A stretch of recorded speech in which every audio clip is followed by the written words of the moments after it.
Hi friends! 'Big boss' 11వ వారం nominations list చూస్తుంటే ఇది పక్కా స్క్రిప్ట్ అండ్ ప్లానింగ్ అన్నట్టుగానే ఉంది. ఎందుకంటే వచ్చే వారం నో ఎలిమినేషన్ ఉండబోతుందా అనే సంకేతాలు వస్తున్నాయి. ఈ నామినేషన్స్‌కి కథ, స్క్రీన్ ప్లే, దర్శకత్వం మొత్తం బిగ్ బాసే. కంటెస్టెంట్స్ కేవలం పాత్రధారులు మాత్రమే అన్నట్టుగా ఉన్నాయి. ఇక 11వ వారంలో మొత్తం 6 కంటెస్టెంట్స్ నామినేట్ అయ్యారు. సోమవారం రాత్రి జరిగిన ఎపిసోడ్‌లో ఎవరెవరు నామినేట్ అయ్యారో చూపించారు. అయితే ఆల్రెడీ లైవ్ ఎపిసోడ్‌లో ఈ నామినేషన్స్ ప్రక్రియ పూర్తి కావడంతో పాటు ఫ్యామిలీ వీక్ కూడా మొదలైపోయింది. 11వ వారం నామినేట్ అయిన కంటెస్టెంట్స్‌తో పాటు ఎవరిని నామినేట్ చేశారో చూద్దాం. ఇమ్మాన్యుయల్, భరణి, డేమన్ పవన్, కళ్యాణ్, సంజన, దివ్య ఈ 6 నామినేట్ అయ్యారు. అయితే అందరికంటే ఎక్కువగా నామినేషన్స్‌లో పడ్డ రీతూ చౌదరి ఈ వారం నామినేషన్స్ నుంచి సేవ్ కావడం విశేషం. ఇది కూడా స్క్రిప్ట్లో భాగంగానే జరిగినట్టుగా కనిపిస్తుంది.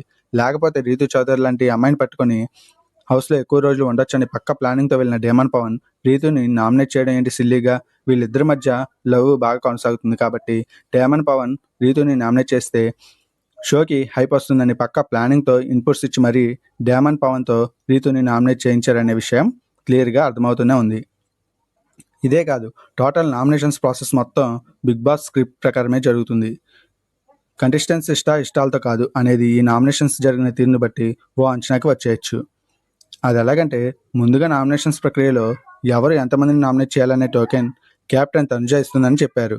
దాంతో ఆమె ఒకరికి 1, మరికొంతమందికి 2 నామినేషన్స్ ఇచ్చింది. అలా ఇమాన్యుయల్, భరణి, డేమన్, రీతులకు 2 నామినేషన్స్లు ఇవ్వగా సంజన, సుమన్ శెట్టిలకు ఒక్కో నామినేషన్ మాత్రమే ఇచ్చింది.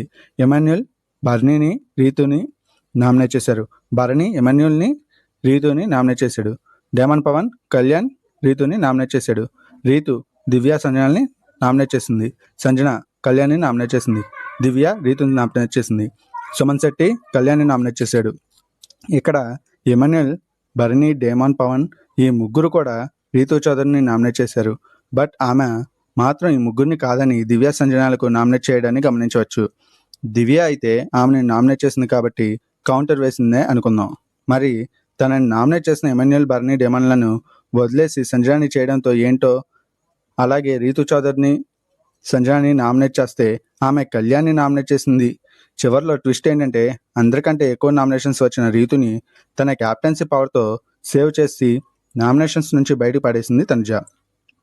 దీన్ని బట్టి చూస్తే డేమన్ పవన్, రీతుల మధ్య డ్రామా కోసమే ఈ నామినేషన్స్ పెట్టారనే అంచనాకు వచ్చేయచ్చు. పైగా క్యాప్టెన్గా ఉన్న తనుజకి ఎవరు ఎంతమందిని నామినేట్ చేయొచ్చు అనే పవర్తో పాటు ఈ సేవింగ్ పవర్ కూడా ఇవ్వడాన్ని బట్టి చూస్తే ఇదంతా పక్కా స్క్రిప్ట్లో భాగమే అన్నట్టుగానే ఉంది. ఈ వారం నామినేషన్స్ ప్రక్రియ ఇలా జరిగిందనమాట. ఈ వీడియో మీకు నచ్చినట్లయితే లైక్ చేయండి, షేర్ చేయండి.